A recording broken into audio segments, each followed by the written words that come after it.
She's a business mentor, speaker, and mum of three. Built a multi-million-dollar business by helping thousands of women worldwide scale with flow, not force. We're with Rebecca Adehill. So often people come to me making anywhere between 10 to 50, 60 grand a month, and they really want to scale that. With the women when they first come to you, what breaks your heart the most about the situation they're in?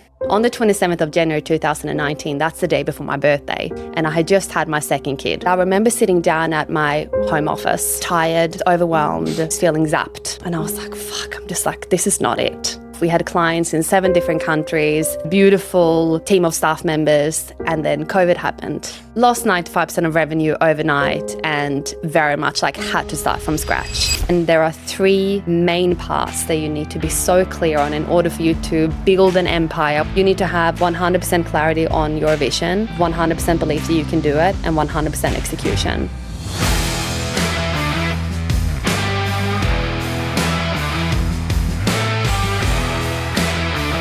Welcome back to another episode of Two Blokes, One Business. You're on the couch with Harv and Ads, and we've got a special guest today.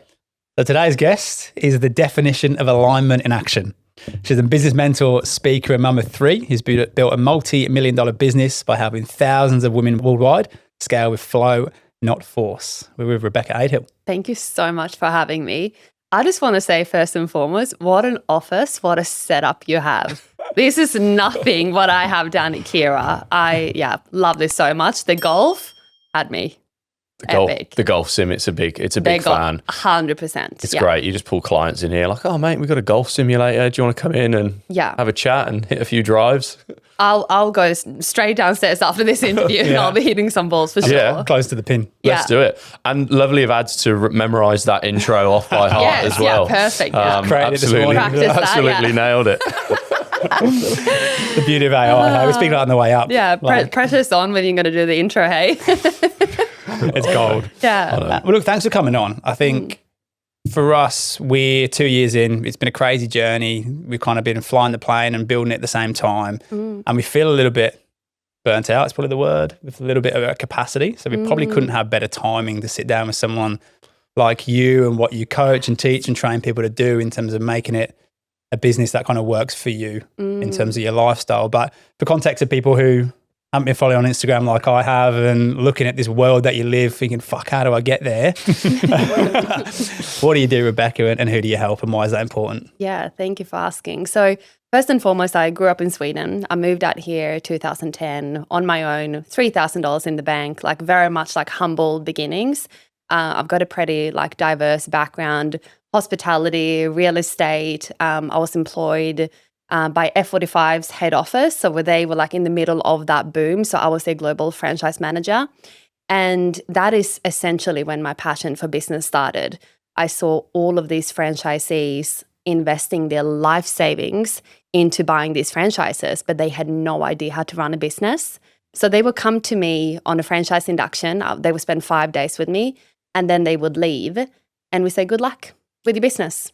And what I realized, they were really good at training people, but they had no idea how to run a business. So from that point, I had a few people asking me, Rebecca, do you think you can help with marketing? Can you help, getting a CRM set up or admin and sales and memberships and client retention? So I kind of started helping a few people on the side. And it got to the point that I had that many clients that it replaced my income for F45. And I started to see a gap in the market. What would it look like if I stepped in as an agency model and supported these franchises so they can focus on their zone of genius and I can run the back end of their business. So that is how I started my first business, and that essentially took off. We had clients in 7 different countries, had a beautiful team of staff members, and then COVID happened. Yep. Lost 95% of revenue overnight and very much like had to start from scratch. So throughout COVID, I was on government grants, literally had no revenue, had to let the business go. But to kind of get you an idea of, I had a very powerful moment on the 27th of January 2019. That was actually the day I decided to change my life. Okay. And when you guys were saying before that you're kind of like touching a little bit on burnout and you're kind of like reaching your capacity, On the 27th of January 2019, that's the day before my birthday. And I had just had my second kid since I've had another child. But I remember sitting down at my home office and I was tired, I was overwhelmed, and I was kind of just feeling zapped. And I was like, fuck, I'm just like, this is not it. This is not it. And I should not be sitting down crying the day before my birthday. What the fuck is going on? So I was like, fuck this. And I felt this, like, I can't explain it, but I felt this like wave just wash over me to go like, this is the fucking day you decide to change your life. So I took a photo of my face and I took myself through a process. And I said, well, in order for you to create everything that you want in your life, we can't just step into her. I think it's like there's so much bullshit going around and be like, I just need to become her or I need to become him. And we just like start to like layer stuff. For me, it was really important to unbecome all of the things that were actually holding me back to stepping into the person I am today, essentially. So took myself through a process, had to unbecome a whole bunch of things, happy to share them. And then basically I changed my life from that moment forward. So when I lost my business throughout COVID, I refused to settle on the fact life is happening to me. Life was essentially happening for me. I just had faith in that.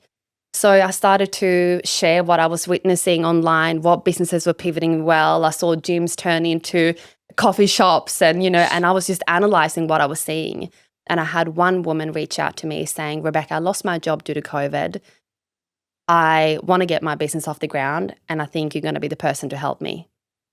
And I said yes. And that was my glimpse of evidence of what could potentially unfold.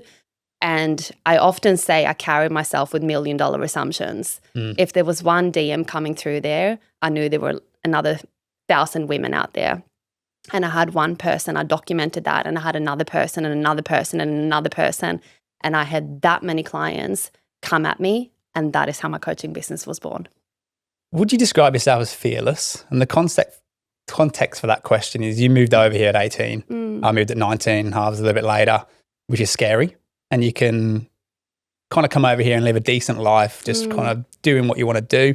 To then break through that, get a global manager, franchise manager role at F45 is a good career for a lot of people. Yeah. To then break further and start a business and then lose it and then have, I guess, the guts to then have that conversation with yourself and break through again. Yes. It's easy to look back and the dots all kind of line up. For sure. But along the way, were you so ballsy and cocksure that this was the path you were on, or was there a bit of doubt in there? Well, I think there are two parts to this. First and foremost, I come from very humble beginnings. Did not grow up with close to any money. My dad was a bus driver. Mom worked in daycare. So very from small, like a very, very small town of 14,000 people. So like a very, very simple life. What was so beautiful, the way me and my brother were raised, they raised us to be very confident. So I did not have money, but I had confidence. And my parents instilled in me that whatever I want in my life, I can have it. So I think when your foundation is, I've got me. It wasn't money. It wasn't the degree. It wasn't external things around me. I had this unwavering confidence that if I've got me, I'm going to be okay. So to answer your question, was there fear? 100%. I still experience that today. But the way I meet fear today, when you get like this feeling in your body and you're like, fuck, I'm feeling nervous and you're hitting that next threshold of expansion. For me, I welcome that now because for me, it's an indication that I'm growing. So every time I get those feelings and they come, I'm going to do a big keynote tomorrow, flying over to London in November, I still get those feelings. I'm always nervous doing interviews. I still have those emotions. But now I'm thank you for showing me where my threshold of expansion is. That it's I welcome the feelings in. So now it's almost like I search for it. Because I don't see the fear as being something negative. The feelings that you get in your body, I would argue they're quite uncomfortable because, you get the sweaty palms and your heart rate's pumping and you feel a bit uncomfortable. But now it's every time I get that feeling, I'm thank you. Yeah, we struggled a lot with imposter syndrome when we started this business. In the recruitment world, most of the people before us that have gone out and started their own agency have always spent 10 to 15 years with the big globals. They've often got up to quite high management roles and directorship roles. And we were just two young lads from England that probably people thought we were a little bit cocky and just thought, now we can go and do it for ourselves. So there was a lot of people that probably wanted us to fail. And in truth, we had massive imposter syndrome. And we had to learn quite quickly that it never goes away if you're doing the right thing. You know, we quickly got used to the imposter syndrome of we're now business owners, we're doing this for ourselves. And then we're like, fuck, we should start a podcast. And then straight away you're going, oh, we've only got 6 to 12 months business experience. And we're going to start giving advice and filming it on camera. So then it's like you start again. And then the guests get bigger and better and bigger and better. And we just settled on the fact that if you don't feel severe imposter syndrome every 6 to 12 months, we're not moving forward. And that's the most dangerous place to be. Yeah, 100%. And also, like, even with imposter syndrome, it's like, for me, every time I feel it, it's like, can we go deeper into that? So, like, often it's really easy for us to focus on the things that we're really good at. You know, in the process that I often take my clients through, it's like, you know, if they're really good at marketing, they will spend a lot of time focusing on marketing. So a question that I often ask, and this requires like radical honesty, is where are you the weakest? So almost like getting comfortable with looking at the areas where like I'm not so strong in this area, and learning to like always turn towards that, because then the imposter syndrome and possibly like the void of like, can I do this? Do I know what I'm doing? Like, can I articulate myself well? Like, do I have enough knowledge? For me, it's like I lead myself with such curiosity that I'm like, well, if I don't know something, it's an opportunity for me to learn. And I think that is just like, it's just commitment to growth versus like, I need to know everything and I need to be perfect because then I'll feel like shit every single day, versus like whenever I feel that, where is my opportunity for growth? Yeah, we love it. It's one of our values on the wall out there, growth, the relentless pursuit of progression. Yes. And the fulfillment when you do something or take on one of those tasks that you're not very good at and you just work at it. Like I've been marathon training at the moment. Ads is bored of it. I was a slightly overweight goalkeeper in my football days. Wow, I did not run. And 2 years ago, I could barely run 5 kilometers in under 30 minutes. Wow, like it was good on terrible. you. And now I'm on track for a pretty good marathon time. And I never set out to learn this, but what it did teach me is you can pick the thing that you're shittest at in the world. If you do it every single day and are just consistent over a period of time, it becomes easy. Can I ask, what's like been the internal dialogue for you, like throughout that process, like not being really good at something and then progressing over time, wanting to give up? Like what's that been like for you? I probably quite childishly sometimes I have a chip on my shoulder, and back when I was slightly overweight as a goalkeeper, I had a few coaches tell me I was slightly overweight. We had a funny quote on a podcast that one of them at one point was calling me a fat little piggy. This is like English football. It's brutal. It's like rolling around in the mud, like in the rainy England, just going, get up, piggy, get up. Come on. So I use that fuel and I go, I'm going to prove you wrong. Yeah. When we started this business, the people that wanted us to fail and were talking about us behind our backs, I want to prove you wrong. Yeah, so that was kind of my internal dialogue. And Love it. at that point, it comes a thing of not letting myself down. Once I say I'm going to do something, I do it. I love that. Highly competitive. Massively. Ultra. Yeah. And I'm the same. I can't even go 10-pin bowling with my own kids. So my husband's like, come on, like we're having fun. And I was like, fuck that, I'm playing to win. Kids are crying on the floor. 100%. Yeah, I love that. The imposter syndrome one for me, it's when I'm pretending to be the person I want to become. Yeah. Whereas actually when I just strip it back and just I'm pretty open about what I don't know and where I want to be, Correct. it all goes away. Yeah. It's, for example, this podcast, right? If I sat here now going, yeah, we are the best podcasters in Australia, I'd feel so much pressure to keep that persona up. But we can sit here and go, look, we know what we know from 2 years in. We think we ask half decent questions to then learn more, to then give you more in the next episode. And this is the journey we're on. Straight away, just at peace, because you're not bullshitting anyone. It's very peaceful, isn't it? And I also think that's like an incredible layer of curiosity as well. When I'm looking like in my business and the growth that I've had, like curiosity is a huge part for me, to be like, I wonder. Like, I wonder how fucking big we can take this podcast. Like, I wonder our reach. I wonder the impact. I wonder how much fucking money we can make. Like, I wonder. And that level of curiosity, what's so beautiful about that, it doesn't come from lack. It doesn't come from lack. It doesn't come from pressure. Do we feel pressure sometimes? 100%, because we just fucking want the thing, right?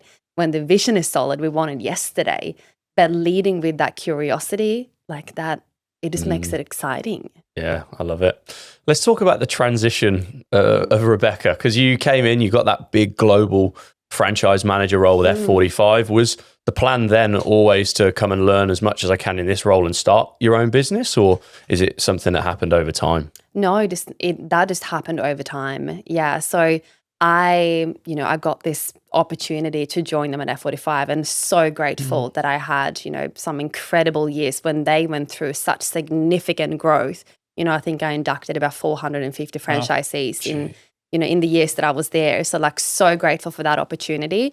I think for me, like freedom is a big value of mine, having family over in Sweden. So I think for me, when I was employed and having, the standard 9 to 5, I was feeling somewhat restricted and capped by, my ability to go and see my parents whenever I want to see them and, travel and, then eventually becoming a mom, that I kind of felt like if I'm going to stay in this role, I probably can't live my life to my fullest.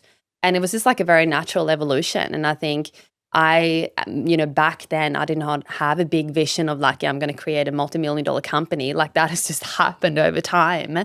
But it was a very natural sort of progression, and simply just from overflow of, hey, I've got a bit of value here. I think I can help you as you are doing that. And I had a set of skills that people saw value in, and that was the exchange. Do you remember being scared when you first made that jump, or were you just so focused and relentless of this is going to work? Really good question. So I think a few months in, as I was doing both, and obviously like my workload then kind of doubled because I was very committed to still doing a really good job at F45. So I was working, after hours, weekends to deliver for these other clients. But I said the day I replace my income, that same month, I want to hold that for 1 month, then you need to leave. There you go. So, and I knew like when you had like double revenue coming in, like that was very comfortable. Like I easily could have stayed, but I had to make that call. So I had the same income for about a month. I made the call and I left. Yeah, because that's the same income for a month doing it part-time. So at that point you go, if I can do this part-time, as soon as I pull the trigger, burn the boats. Right. Yeah. And that's exactly what happened. Yeah. In terms of purpose and why, I'm following you on Instagram and I've been loving your marketing and your content, and it feels like it's so centered in what you're trying to do for other people. Are you well within your why in terms of the business you've set up now and the people you help? Yes, I am. I also feel like it's evolving over time. Okay. I had a client immersion on Friday, and I welcomed my most elite clients to an in-person immersion. And it was such a beautiful moment for me, like a full pinch me moment of not only the business that I've created, but also the ripple effect on the women that I get to work with as well. I had one client there who came with her 13-year-old daughter and her 5-week-old daughter, and creating a space where we, especially as women, but also as men, where we get to be both. We get to be present mothers, and we get to fucking kill it in business. We get to, live the simple life, but also have the flashy things. We get to have this and that, and never needing to choose. And I guess I've always thought that I had to choose until I decided I don't have to choose. And when I fell pregnant with my first son, who is 8 this year, I had an investor in my old company who said, congratulations, I'm really happy for you, but obviously we're not going to go ahead with the business. And I thought, and it was such a beautiful thought from his end. Like he was genuinely so happy for me, but he did not think that I would be able to do both. And I was like, very similar to what you said, to be like, well, watch me go. Like watch me do both. And I think that is a big part of my why now, that I want to lead and not only create impact, but I also want to show people you get to have both. You get to have a family and you get to hit your income goals. You actually don't have to sacrifice. Can we dig into that a bit more? And that's a selfish question because I've got a partner at home at the moment and we've got a 2.5-year-old daughter and we've got a 1-month-old newborn. Congratulations. Thank you. But I'm ever grateful to her that she's put her career on hold for this time and kids aren't going to daycare. She's just full 100% mum mode, which is one of the sole reasons that we've been able to build the business that we have because she really keeps my life together outside of these four walls. Yes. One thing that she has struggled with is that transition, especially at the start, because she's a super, super hard worker. She had a high pressure job. But that transition to, okay, now I've gone from this to just being at home and being mum. Yeah. What can someone in her shoes do? Yeah, for sure. What a beautiful question. And I want to highlight, my husband has been home for the past 4 years. So we have reversed roles now. So he was a veteran and, worked for the first few years of us having children. And then my business sort of took off and it kind of made sense for him to take it back. A back step. But first and foremost, if the desire is there to do something more, and this was a very honest conversation I had to have with myself, was first and foremost working in with the season of life that I was in. I did not have 40 hours a week that I could spend towards my business, and being very realistic. I see a lot of people, they pretend like they don't have the kids and their goals are here and they think the capacity is here, which is just going to lead to burnout. So a process, again, on the 27th of January, 2019, a process was like, what's your capacity, Rebecca? And back then it was only 15 hours per week. So when you are clear on your capacity, I only had 15 hours per week. Well, then ask yourself, within those 15 hours, where are you going to spend your time and focus and how can you make the most impact?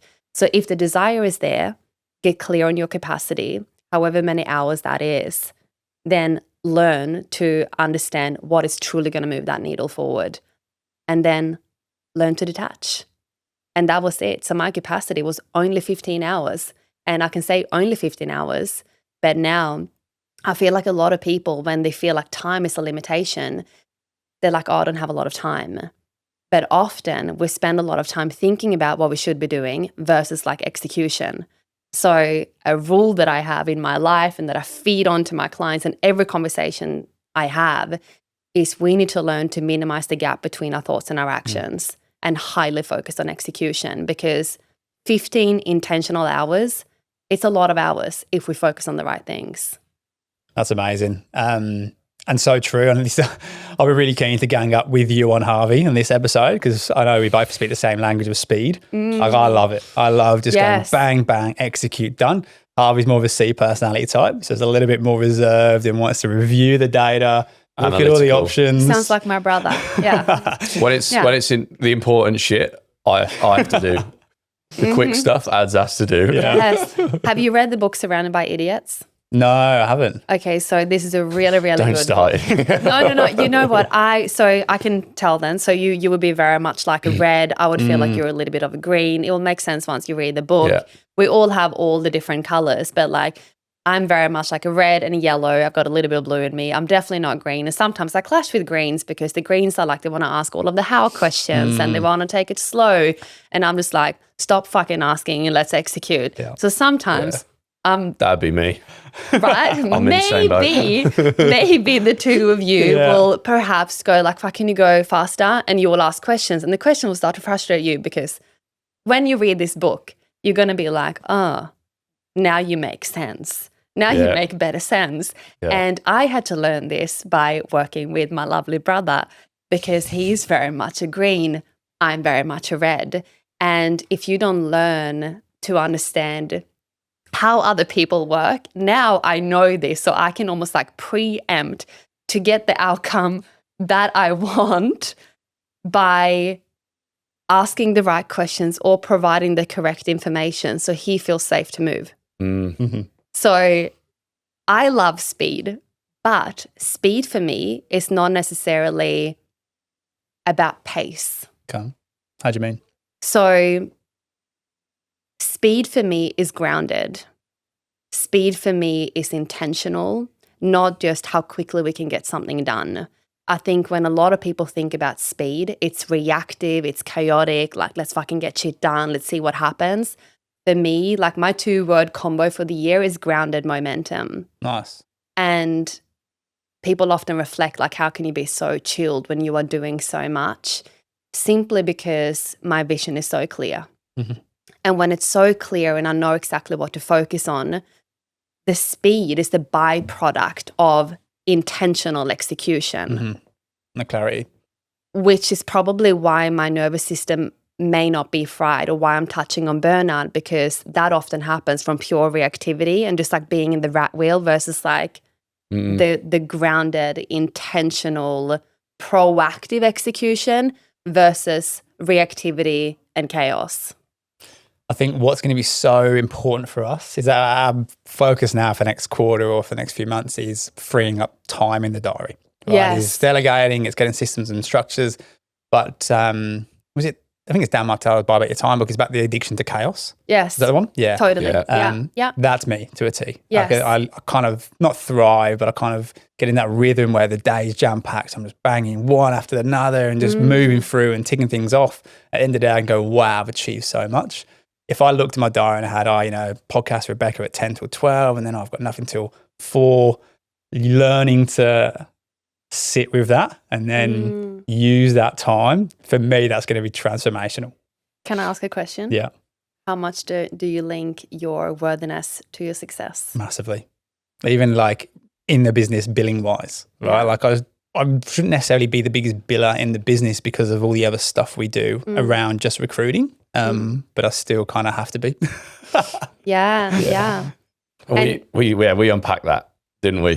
We were the mentor coach, and it was structuring how we move forward, who does what role. Yeah. And obviously in recruitment, $1 million biller, like that's the title, $1 million of pure gross profit in a year for one person. And that's kind of what ads is pretty much there, and obviously wants to get there. And we unpacked, we're like, oh, actually the numbers we should probably track, or the numbers we should be actually aiming for is the net profit on the P&L at the end of the year, rather than the $1 million that goes on the board. I just need to see that number, then I'll be good, then I'll be worthy. Which as the C personality type, the more analytical, I'm probably more in that road. I'm like, okay, where can we hire people to impact that? Yes. Whereas it's like, let's just let ads go. Awareness is the first step, and I'm aware.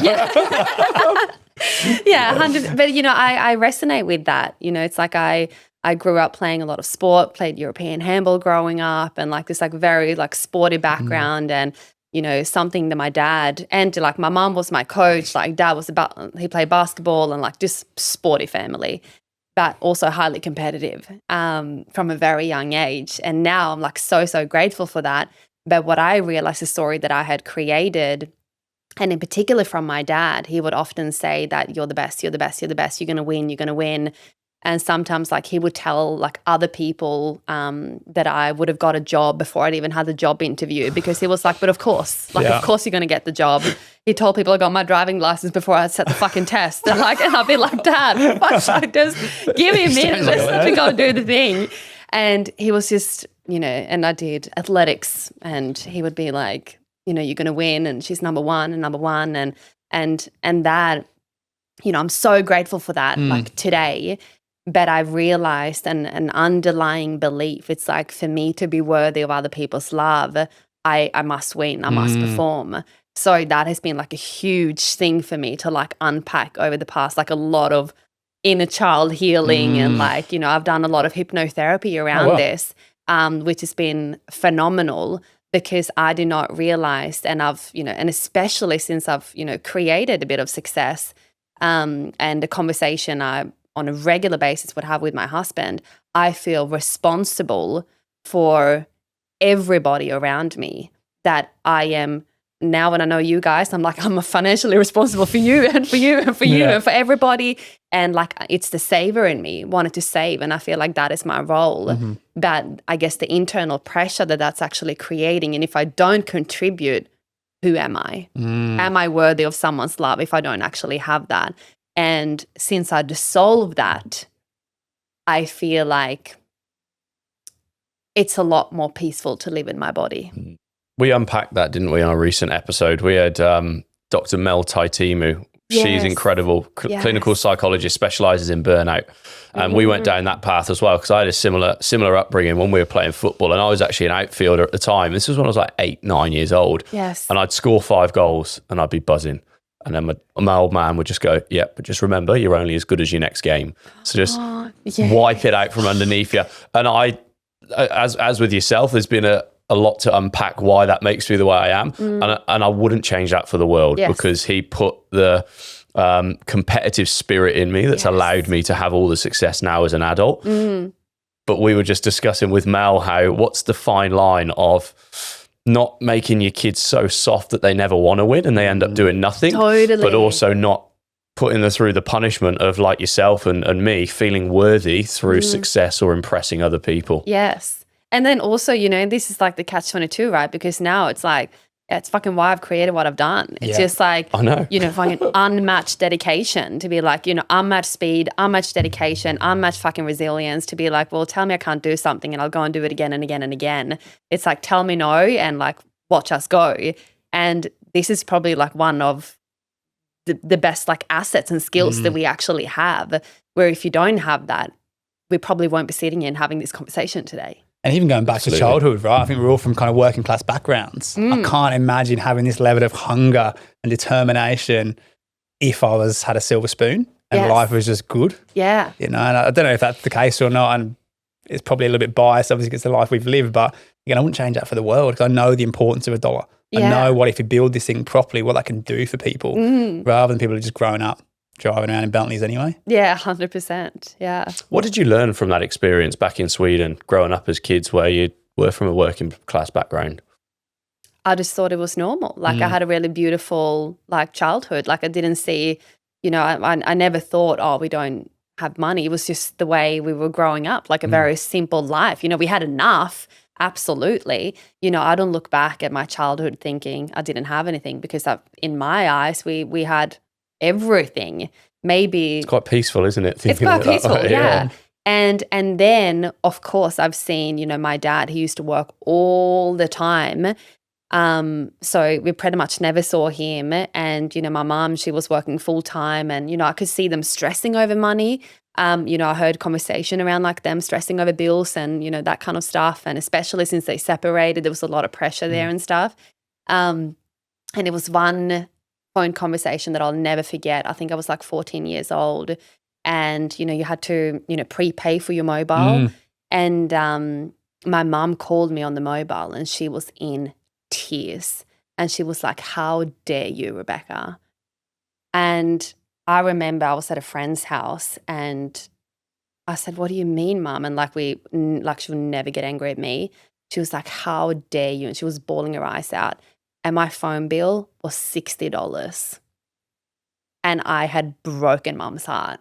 Like that moment, has never left my mum. My mum actually can't remember it because I brought it up. We've spoken about this since, and she can't remember it. But for me, it's just like, it makes me emotional talking about it now. Like it just lives so deep within me.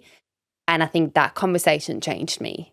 Yeah. And then I had Mum come out here a couple of years ago, and for me to just like walk around and spoil the fucking shit out of my mum. My dad came out in December last year, and I took him on a dad and daughter trip up to Hamilton Island. Wow. And I just got to spoil them just to say thank you. And it was really special. Why you do it. Makes all the sacrifice worth it. Yeah. Yeah. Let's dig into how you've done that. Let's dig into your current business model and what you do for people and how you do it for them. Yes. Okay.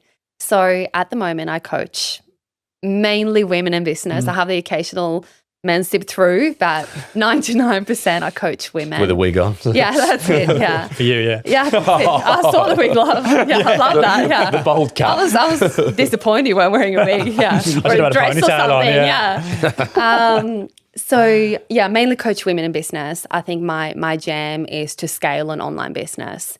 Passive revenue, making sure that we can make money whilst we are sleeping. Whilst I'm sitting here, I want Stripe notifications going off. I'm really big on messaging, strategy, looking at client retention, stacking your monthly recurring revenue, and truly create a business where you are feeling held. I often speak about the energies of business, masculine and feminine energies of running a business. And most women that I work with, they want to run a more feminine-led business, which is why they need the structure. They need the systems, they need the structure, they need the funnel, and the support to really be able to sit in full receivership of the income, the impact, the abundance that is actually available once you have those like systems set up. So often people come to me, they are making anywhere between 10 to 50, 60 grand a month maybe, and they really want to scale that. They have solid proof of concept, but often they are hitting that threshold. They're like, oh, I can only scale so much. I'm working with people one-on-one, or how do I create more of an offer ecosystem? So that's when they come to me and we basically help them scale. With the women, when they first come to you, what breaks your heart the most about the situation they're in? That's a really good question, because women don't come to me broken. They come to me with an incredible drive. So I don't it's not a heartbreak that I'm feeling. And I think this comes down to my marketing and messaging and the people that I'm attracting, because these women, they're not even sitting in the energy of the problem. They are fully sitting in the energy of the solution. Love it. They're just like, let's fucking go. Where do I sign? Where do I pay you? Like, let's go. So I think it's not a heartbreak when they come to me. Probably what I feel for them is that I get excited about the potential they haven't actually plugged into yet. So they're in the doing. They're doing a lot, and also they run their businesses in chaos and reactivity. And often they are focused on the revenue for next month versus like thinking long term, which means that they are constantly operating from a state of lack. So each month that comes around, it's like, oh, fuck, I got to start from scratch. Or I did a 4-week program, or I had a one-off payment come in, but they're actually not stacking their revenue. So some of them have been in business for many years, but every single month, they just feel like they're going to start from the beginning again. And that is probably the most stressful part, to actually help them through that, because they just need to get by to next month. And it's just a stressful way to do business. How much of it is the art and the science in what you do? Because the science, I'm sure, is repeatable. What about the person who steps into that, who loves chaos like I do? How do you get them to transform into a person who can hold that kind of space and peace? I believe that's the work. I often say, when you are clear on the what and the why, the how is the easy. That's the easy part.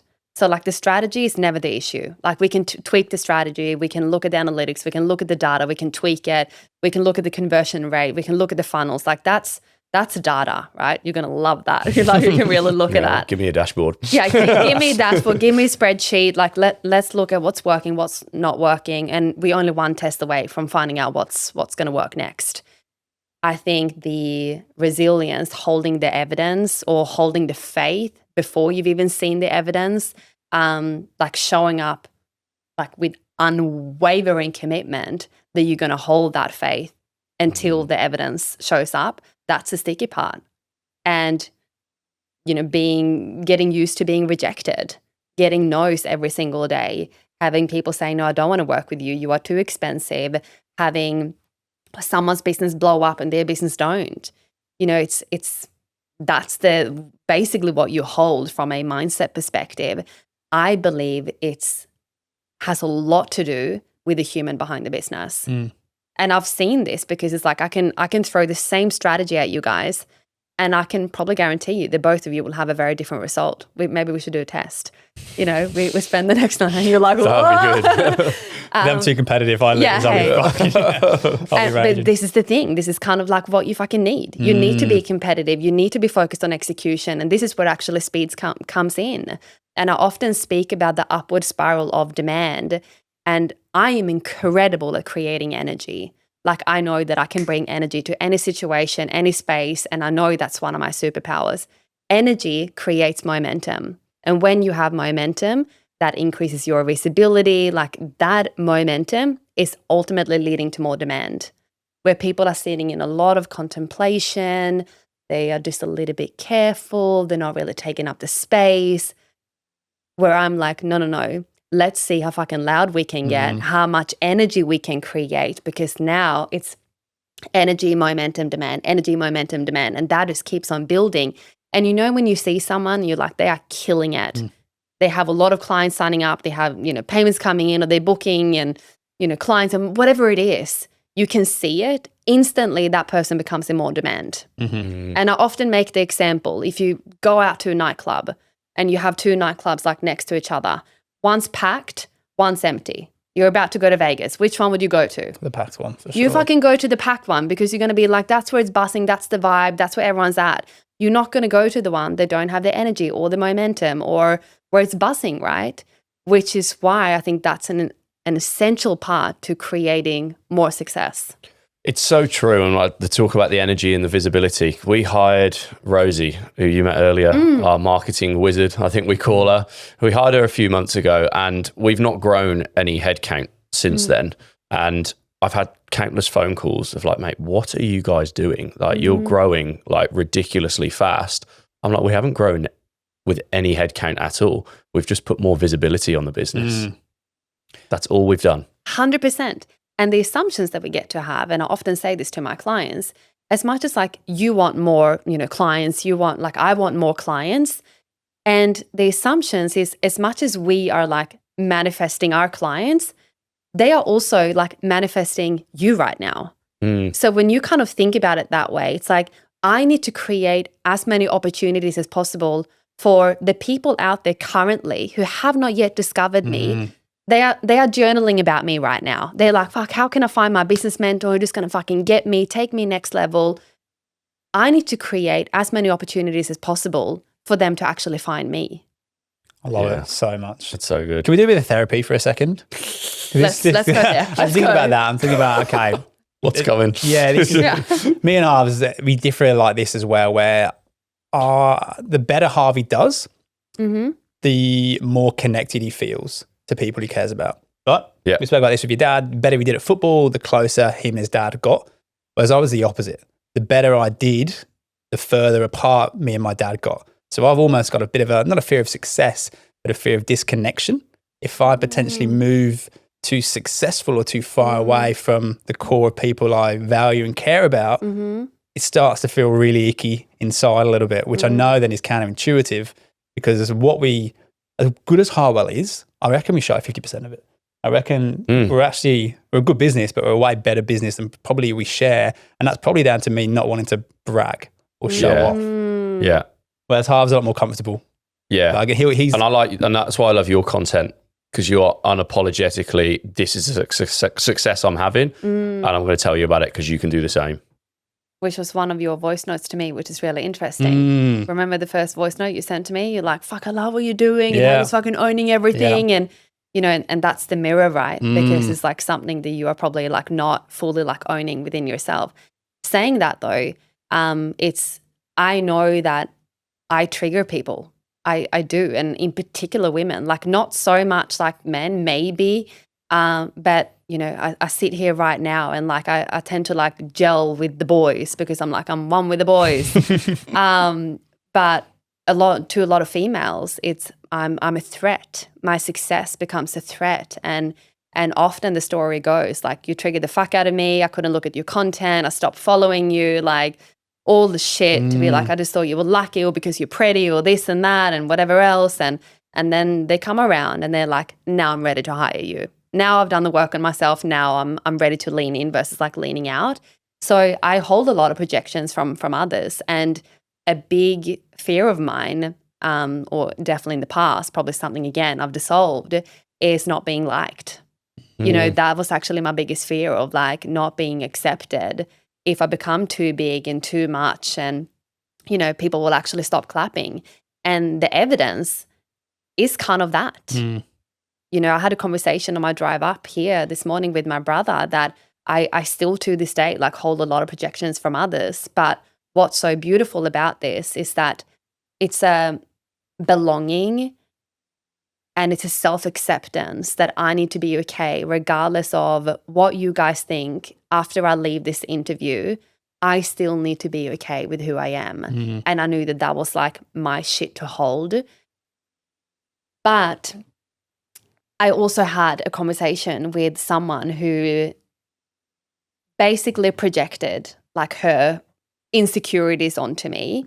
And that is something I have to hold. It's like I ask everybody to like claim what they've done and all of their success, but as soon as I do it, it's like, no, sit down. Now it's too much and too this or too that. Once I started to fully own it, and I think that's like a forever process, there's still probably like parts I haven't like fully owned. But once I started to do that, there's a reason why I'm sitting here today.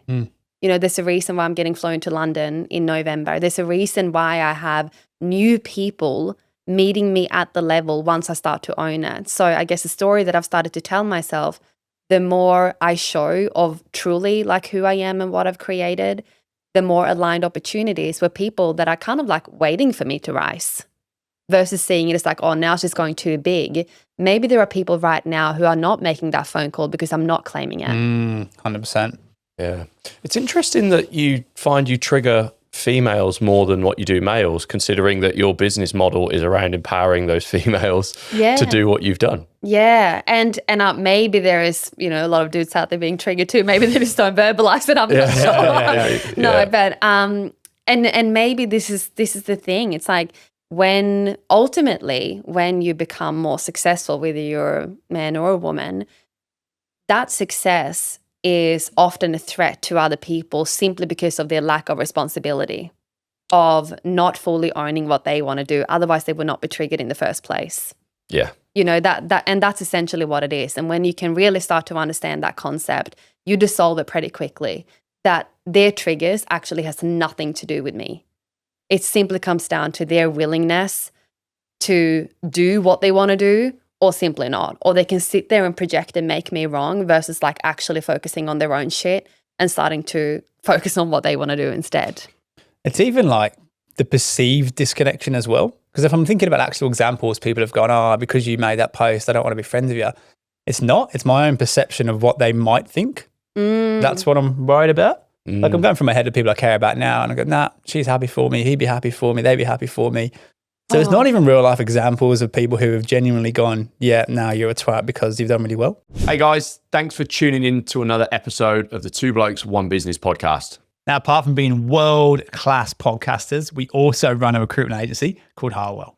If you're keen to learn a little bit more about what we do, then head over to our Instagram at Harwell Group and check us out. Back to the app. Yes, but I took myself through that process where I'm just like, where are you not fully expressing everything that you want to do? And picture yourself as like uploading an Instagram story. And then you start to think about all of the people. Is there one person, just someone that comes to mind to be like, oh, they don't say, they just watch on? Is there one person that might just like look at your story, someone that interacts with your stuff? It can be anyone. Yeah, there is. Yeah. Yeah? Yeah. That person is fucking with your head. Simply because you have let that person impact you in one way or another. I have those people in my life where I'm like, I don't know why this person has such impact on me. Like it did not make sense. It did not make sense. It wasn't on them. It was on me. So I actually removed them out of my energy field. Okay. Yeah. And then I could start to fully express myself until I actually had to solve that. And for me, it was the fear of judgment. I think it's as well becoming comfortable with the fact that to find your people, you've got to piss off so many others. Yeah. And that's where I'm a little bit different to Ads. I feel kind of worthiness and success through achievement, as we've said. So I'm happy to lean into it a little bit more. Yeah. But for me, I just got to one day of going, fuck, to find our actual people that we're going to inspire, we've got to piss off 80% of other people. And I'm comfortable with doing that because the 20% we do find through this content and it inspires them to make a change and change their life. And it's happened to so many already. Every week we get messages of, hey, I listened to this week's episode. This is what I've done off the back of it. Like, you've changed my life here. Like it's already happening and this has only been going on for 6 months. So good. And it's almost like giving people an opportunity to rise as well. Often we speak into a lot of people, they want to be relatable. They want to be relatable. I just want to be relatable. And I say if relatability is a core pillar in your brand, just take it and throw it in the bin. And the reason why I feel really strongly about that, especially when it comes to investing and, me being in the coaching space, why would someone invest into like me or anything that I have to offer if I spend the majority of my time reminding them of a reality that's already way too familiar to them. Mm-hmm. It's almost like I get to be the example. I get to be the evidence that they are currently looking for. It's like when you said, "Fuck, how do I do it? Like, how do I get to this point? How do I live this life? How do I do all these things?" I get to be that evidence. So why would we not gift other people the opportunity to actually show them what we have created and almost like welcome them to rise versus like, I'm better than you? Because you are most likely looking up to other people right now to go, I can't wait to get to that point. Imagine if they didn't show you that. Yeah. Whatever the numbers are, like I kind of on the assumption now, if say it's 10%, if we have to piss off 90 people to change the lives of 10 people, and those 90 people are only pissed off because, as you said, it's probably stemming from their own personal insecurities. Yeah. I'm comfortable with that because the 10 lives you do change, the impact that has, not just on them, but their kids, their partners, their family, their friends. It's just a knock on. It's that butterfly effect. What about the power of the messaging then? I'm thinking, okay, let's put this into practice, right? Let's execute. Let's go and brag and show off to the world. But I think there's a way to also articulate your value and your level of success as well without coming across as braggy. I think you do that really, really well. Is there a framework you've kind of gone through, an evolution of your communication that's got you to a point now where it comes across as inspiring rather than a bit in your face? Yeah, I asked, why does this matter? Very simple question. Why does this matter?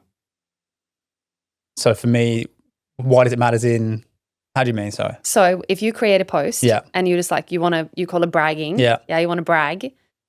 Why does it matter? The particular thing that you want to share, why does it matter? Okay, probably to... So say one thing you want to brag about. Let's bring up one thing you want to brag. Personal best month a couple of months ago. Beautiful. Okay, let's go there. Can we share numbers? Can we? Yeah, it was 177. 177. Yeah. Epic. So you just scratch my arm then like a nervous little tick. You're like 177. It was I had to rev him up on the podcast. So I knew he wasn't going to say it. So I just unloaded. So $177,000 just ads. in 1 month. Yeah, 4 weeks, yeah. 4 weeks. That's epic. Massive. Yeah, that's massive. Okay, why do you want to share that? I think there's a pat on the back. I know, pat on the back for sure, but probably to prove to others who, again, that chip on the shoulder, didn't think we'd even be alive after 12 months, let alone 2 years in and thriving. Okay, so let's think about the people that you perhaps want to impact with those numbers, not necessarily like, fuck you, I did it. So think about someone that can actually benefit from sitting in receivership of you having a month like that. Who could that person be? I think it'll be a client or a candidate who would go, great, he's obviously very good at his job. He can help me achieve X. Why do you think that matters to them as they are making a decision whether to like hire you or if you land a client or whatever that setup is? Why do you think that matters to them? Because people want to work with people who've got conviction, confidence and certainty. Great.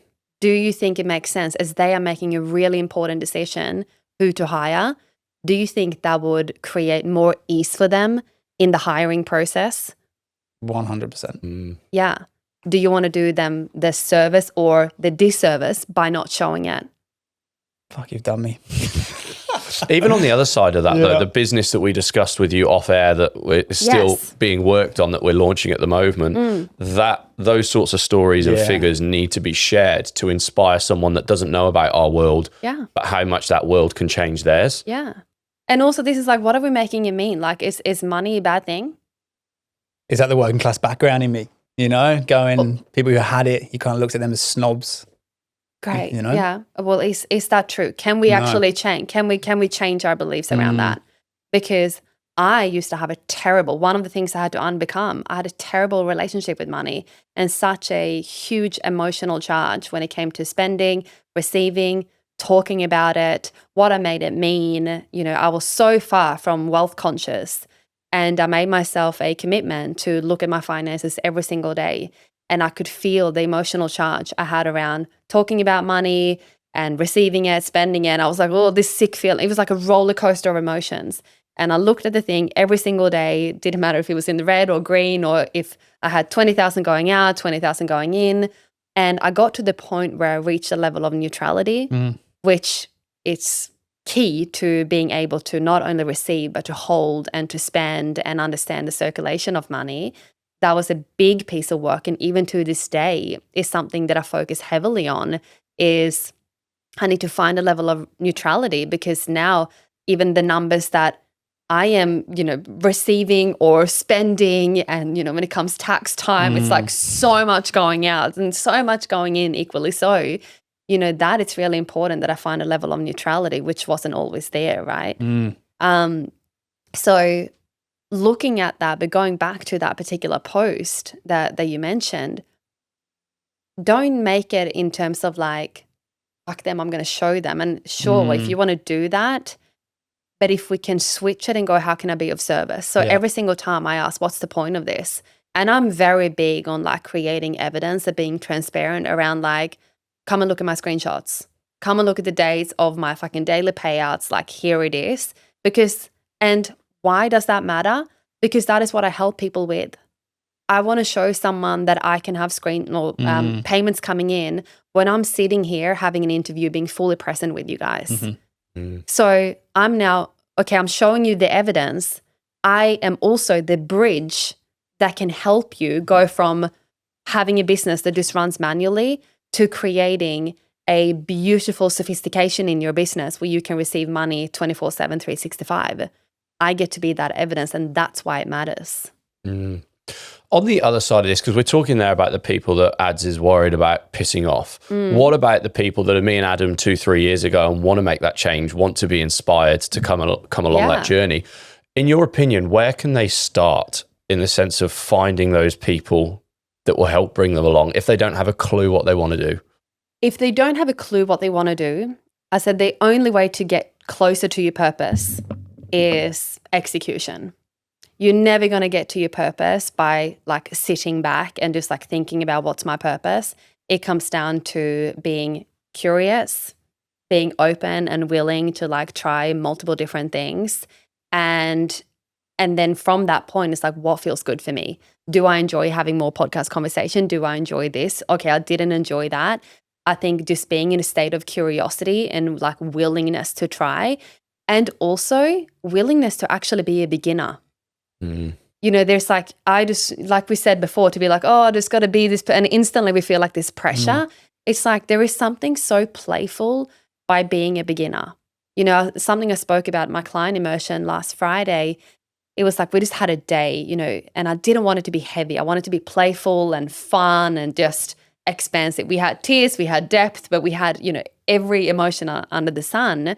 But I wanted it to be light and I wanted it to be playful. Sometimes we tend to get so fucking serious to like get it right from the beginning and do the right thing and say the right thing. It's like, where is the grace in just giving shit a go? Where is the grace of just like leading yourself with curiosity, trying out what's going to work, and also realizing we have a lot of time. Like I'm going to make this assumption, we're probably around the same age. We have a lot of time. And I think so many people, they think they're behind, which again, instantly puts them in a state of lack. They want results yesterday. They are not willing to do whatever it takes for as long as it takes. It's like me and this business, and maybe people argue that this is stupid, but I don't have an exit strategy. It's like I will work until the day I die because it's just who I am. I don't want to retire. I don't want to kick back and do nothing. And I think that is probably one thing that I'm seeing, that people want it too soon. I guess that's the beauty of building a business around one that's in alignment and one that really lights you up rather than drains your energies. You don't need to retire from it. Really, retirement's going away from things that you enjoy doing. So it's actually negative. Yeah. One of my clients, he's founder and CEO of quite a reputable fashion brand here on the Gold Coast. And I asked him one day, I said, are you going to sell? And he was just like, nah. He said, if I sold, he said, I'd want to come back tomorrow as the CEO of this business and be here and work here every single day. He's like, so why would I sell? He's like, I'll just keep it for as long as I feel that way. And they said, if the time ever comes and someone gives me the right price, maybe I will. He's like, for now, no chance. I love that. Yeah, 100%. So I think like that's probably like, to go back to your question here, it's like the playfulness, the curiosity, like, and the only way you're going to find the purpose and actually what lights you up is execution. And then also having people like yourselves. It's like, be the example, be the evidence of like what they are looking for right now. So like the work that you guys are doing right now, whether you are monetizing from the podcast or whether you are seeing growth from it or not, but it's like, if you go back 3 years, you probably would have wanted someone like yourselves to be like, fuck, they're really paving the way. Like you're really being that for someone, and that is the drive, that is the evidence. And I'm like, I hope that I had a mentor like myself. And maybe that is a bit cocky out, I don't know. But I'm like, I really wish I did. I wish I had someone in my corner when I was growing that was just like, let's fucking go. Speed is my love language. No, you can go bigger. Let's go more. Like grounded momentum. Like let's build that passive revenue. I'm going to be like, who's this woman? I want her. Right? I've become that version now. And I get to be that example for others. Yeah, we do that all the time, don't we? It's just the ever-changing goalpost. I guess the beauty of us is we kind of got each other and we kind of lean on each other as well. Some days I'll be like, yeah, I'm fucking taking on the world, here we go. And Harv's will kind of ride the coattails, and then vice versa. I might wake up with that bit of imposter syndrome or fear or doubt. I'm going, oh, mate, I don't know about this. And he's like, give your head a wobble, strap in, we're going for it. And I'm like, fuck, let's go. Yeah. And this is also like accepting like duality in like business and life. It's like, last year was like, one of the toughest season that I've ever had to walk through. I lost my brother-in-law in a very tragic way, coming up to a year now. And holding that level of duality, it's like I cannot tell you that it took every bit of strength. Like I've met myself at a total new level when I had to fully understand not only what leadership is, but navigating like intense duality from grief and heartache and everything that comes with losing someone to holding thousands of women and staying plugged in and having a camera in my face most days. Holding that duality is insane, first and foremost. But coming out on the other side, it's like I'm extremely proud of the version I had to become to be able to hold that. And I think not every day you're going to feel like showing up to work. It's like, we're talking about motivation. It's like, I don't believe in motivation. I'm sure you don't feel like going for that run every single day. And like when you're in it, right, you don't want to do it. And that's when the discipline kicks in, and like accepting that you can have a shit day, but we still get to execute in our businesses. And I think just like creating that separation has been really cool for me as well. I can have a good, like we're all fucking humans. I can have a good day. I still co-sleep with all my 3 kids. I can have a bad night's sleep and, whatever else is going on in life, I still accept that level of duality, and I can still show up, get dressed up, and I can be here and I can be present. That has been a big part for me as well. Going back to that tough time, in the quiet moments when no one saw you, there was no camera in your face, you didn't want to do it, you were struggling. What did you used to tell yourself? Sit in it. Don't try and rush it. Like fully allowing yourself to crumble and knowing that it's safe to do so. That I have like endless of moments in like complete devastation of not only holding my husband who's lost his brother, holding my 3 children that has lost their uncle, and holding my in-laws that have lost their son. Like the severity of what we have navigated is pretty confronting. And I think looking back at that, it's like, don't speed it up. Don't try and make it go away. Learn to trust yourself in the darkness. And probably one thing I noticed, because my life was very, very dark 11 months ago, and it's been, the second half of last year was the toughest 6 months I've ever walked in my life. When I look back at that time, what was so beautiful, and I would share, certain things with my clients, and, they've seen me in all different shapes and forms, and they were so considerate of what I had just had to go through that they probably didn't want to lean on me as much.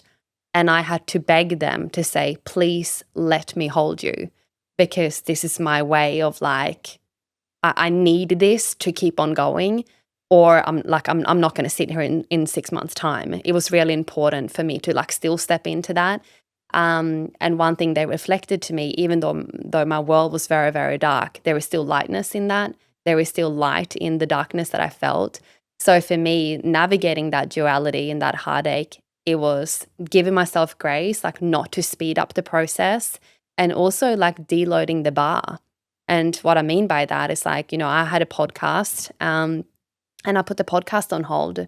I let go. I didn't launch anything new. I was okay by not like doubling my revenue for those 6 months. Like I was okay by deloading my bar so I could just maintain. And that was really important for me. And when I look back at that time, or even coaching clients through now when they're going through a tough time, it's like, let's deload the bar. Let's do what's required to maintain. We don't have to like always be in the growth phase of the business. And I think that's why I'm sitting here today and also have the energy now to like keep on growing and executing. But had I continued to push back then and not allow myself the grace and the time and the depth and the grief, I probably would not be sitting here now. Do you feel like you're a stronger person now coming out the other end of such a tragic time? 100%. 100%. That it almost like if we walk through that, and it's still, I think like grief is like a forever process. But walking through that, I've seen myself like through a complete different lens. There is like nothing that can actually shake me because we went through hell. Like now it's, you don't like me, cool. I don't give a shit. Like it is like really fucking puts things into perspective. And also it's peaceful from the sense of like, I don't even feel like I need to prove people where I've come from and what I've navigated. People can feel it. I don't even have to feel the need to go, I overcame a lot. I am a strong person. It's like I feel that convicted. I don't even have to say it. Do you feel going through something like that has actually in turn made you a better coach to women you work with? 100%, yes. Because I can hold a complete new level of depth, and also holding depth in my own grief. And I think it's, I say this to clients all the time. It's like, it's easy to show up when we have the wins and, the money's rolling in, but, helping clients or holding space for clients who are navigating divorces with children involved, or they are navigating grief, or like whatever they are moving through. It's like, I can't necessarily give them life advice, but I can hold space and I can tell them what I had to walk through and what I did, and kind of like welcome that lens. And I 100% think I'm a better coach for it. There's one super powerful lesson here for anyone that's listening to this, whether you're working for someone, just starting out, or have a massive business. You have found your superpower in, like, life is hard. Shit happens to everyone. Totally. No matter where you're at. But you've been able to turn every single difficult moment in your life into something positive. And if people can start to learn that skill, the shit stuff doesn't even feel shit, because you, as you said, you sit in it. Okay, this is happening. What's it teaching me?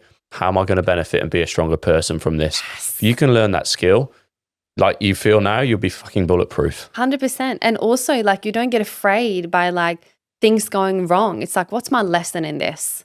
It's like, oh, this is a challenge. Oh, you had a falling out with the client, or this happened and that happened, or that did not go to plan, and I'm feeling pressure over here. It's like you just start to look at it through a whole new lens of like, what's the lesson here?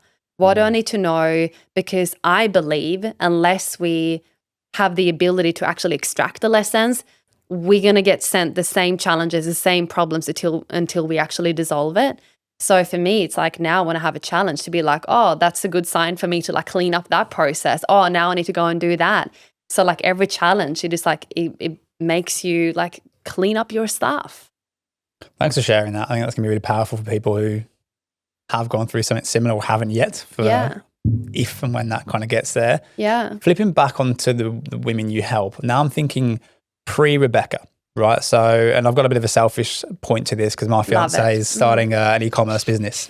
She's a teacher and she wants to kind of get out of teaching and start this. So I know your superpower is when they're at that 10K a month, they want to go to 50, 60, 100 and so on. What about that bit from 0 to 10? What lessons could a woman, my fiance, Mads, learn, or what tips could she put in place? What frameworks can she use to get from 0 to 10K and then into your world after that? Love that question.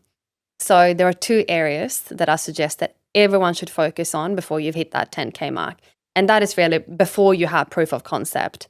The two areas you have to focus on is mindset and sales, because without the two, you're not going to have a business. That's the first. We can optimize, we can scale, we can focus on marketing and all of the things, but those are the two most crucial things. And focus on building a brand.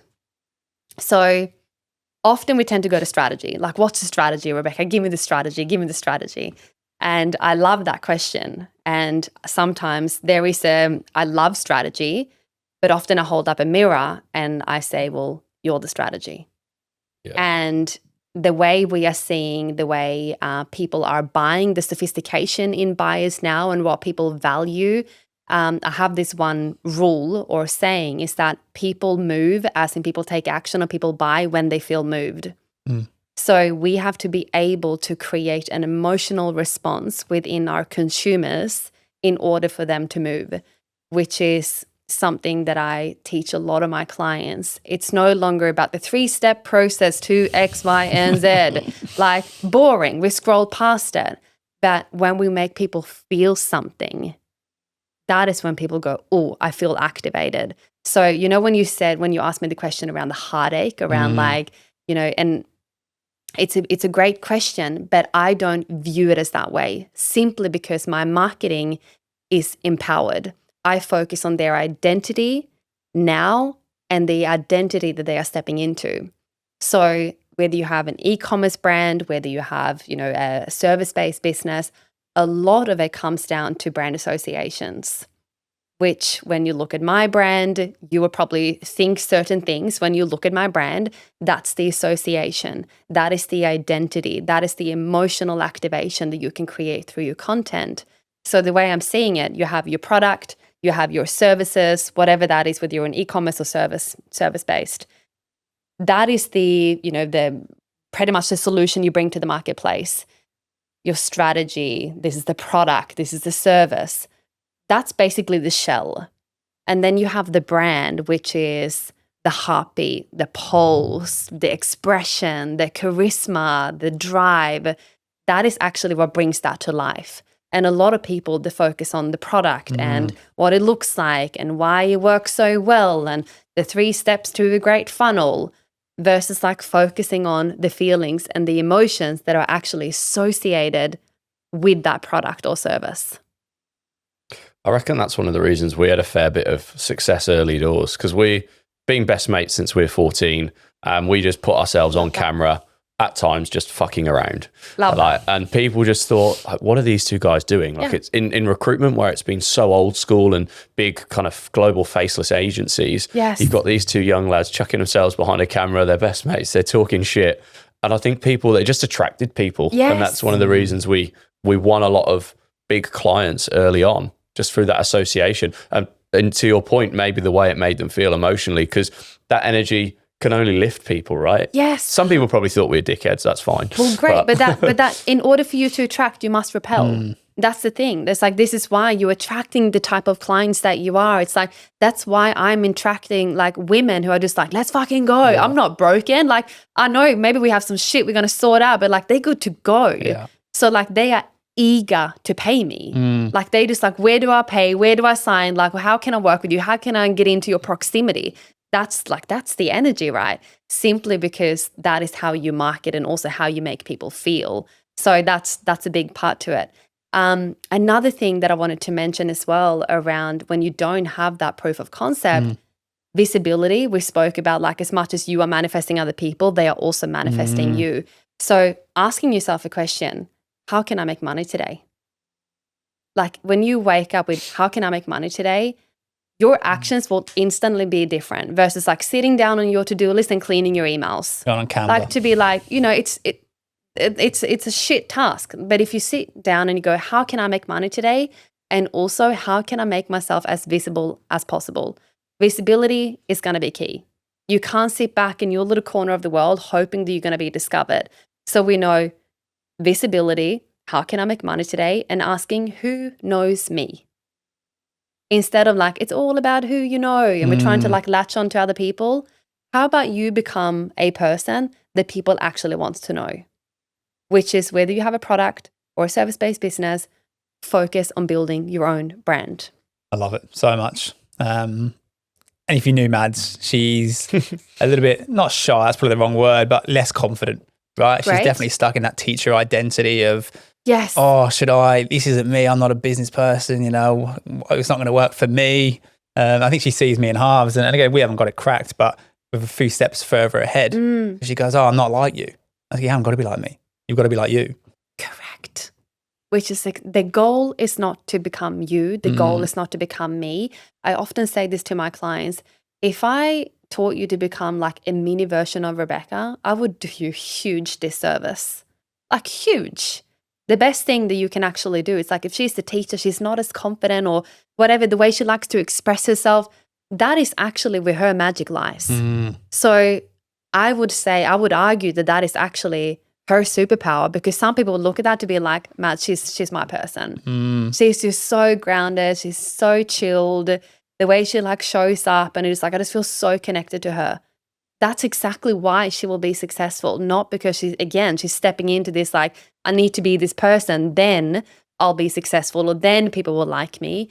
It's like we know this, like whether we gel with people or not, people who are fully expressed, like in their true authenticity, they are very magnetic people. Whether they are our people or not, you see someone who's like highly confident to be like, I don't know what you're doing, but whatever you got going on, it's working for you, simply because they're owning who they are. So I think that's a superpower of hers. It's like, allow yourself to be that. Let go of the expectation of what I think you needed to look like or feel like, or the way you need to present, and just like let yourself be that expression, because she's going to attract the people that value her just for that. Gold. Perfect. Kind of clip that up. Yeah. Problem solved. There you go, man. Yeah. I could sit here and talk to you for hours, to be honest. Reflecting back, if you were starting again, day one, and obviously a lot of people listening to this either are starting day one or they're sat on that idea and they need that push. What are the fundamental things you'd start to do? I would make a decision, first and foremost, that my life will look very different from this moment moving forward. I had to walk myself through a process of everything I had to unbecome, and replacing that, what I have to step into. And a big thing that I had to unbecome, and I want to touch on this, was I was a huge procrastinator. I had a lack in follow-through ability. I got to about 80% of completing stuff, and then I stopped. And like, I started something, I got really excited, got about 80% there, and I'm like, oh, that's boring now. Start something new. And I fucking start a new project. And I'm like, you are great at starting things, but like, you never finish a project. And I knew that had to change, and I did not own all that I was. So I was minimizing myself to try and fit in, to be accepted, to be validated, and all of the things. Now I do believe that I bring like all that I am in all shapes and forms, and it's very freeing. So get very clear on what you have to unbecome to then step into truly like who you need to become to create that vision. Then there are 3 main parts that you need to be so clear on in order for you to build an empire, whatever that looks. And that an empire is going to look different for all of us. You need to have 100% clarity on your vision. You need to have 100% belief that you can do it, and 100% execution. And you can't have one without the other.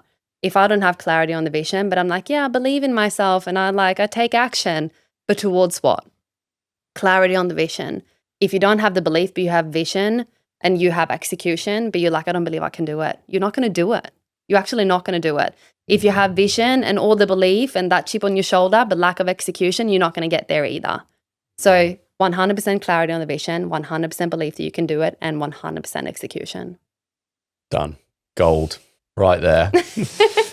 You're fucking cool, man. I was just sat there trying to think, what smoking my rap going to be here? But I was thinking, I was having touched on the motorbike that you ride as well. It's pretty sick. That was one of them things, like just the shock factor of just like, you know, I've never ridden a bike in my entire life. And I was like, my brother asked me, and he used to ride a bike when he lived in the US, and he said... He's also a cool cookie as well, by the way. He's covered in tats. He said, what are you going to do for your birthday? And I was like, might get my motorbike license. He was like, mate, like, come on, look at you. You're not riding a motorbike. I didn't tell anyone.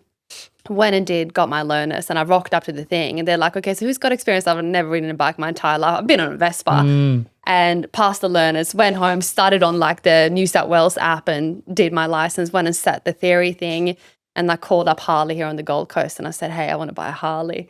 went up to Harley, bought it, and then I pulled up at the front of his house, just revving the bike Your at the front of face. his house. I said, I fucking bought a Harley. So that's it. So now I ride a Harley. That's so cool. Yeah. But That's awesome. what you do is incredible. And like, I love how authentic you are and how much conviction you've got. Like, I can only imagine the lives you've changed with the women you've Thank helped. Even me, I'm sat here going, fuck, I'm posting everything. Absolutely have it world. I think you give a lot of comfort in leaning into that. And I think, looking from our point of view, right, these conversations and the world you kind of live in is the world we want to step into as well. So it's quite comforting to know that what I think's holding me back at the moment is actually the thing I need to lean into to get into those kind of rooms and world as well. So that's a nice brain chain to kind of work through. And I think this, like, if I can make a reflection as well, you know, I get asked to be on a lot of podcasts and I don't say yes to every single one of them. You know, I felt a true authenticity in your voice note to me. And again, associations, my mate Matt Trauma has been on the podcast. And again, it's just, I felt an authenticity and a like genuine connection there of like, I really want to be a part of this. I like what you guys are about. And, you know, simply because you can tell what you are creating is an extension of who you are. And it's not necessarily like what you say and saying the perfect, like you can feel energy. You felt my energy before we even met and vice versa. It's like, and simply because you are bringing maybe not all that you are, but you will very soon. But the parts that I saw are connected with that. And what a gift to actually be able to show that on a bigger scale. I appreciate that. It's nice to hear. To wrap things up, where can people come and find you if they're sat here going, I need to work with you? Probably on Instagram. So all of my work is through Instagram, just at Rebecca_Adehill. Just drop me a DM, maybe Two Blokes, One Business, and we can have a conversation. So I know it came from here. And that's it. I call it the concierge experience when people reach out to me. I'm very intentional with where I'm guiding people to, making sure that that's going to be the right place for their next transformation. Awesome. Thanks so much. I absolutely love that. Yeah, brilliant. Thank you See for you next having week. me. Thank you. Thank you.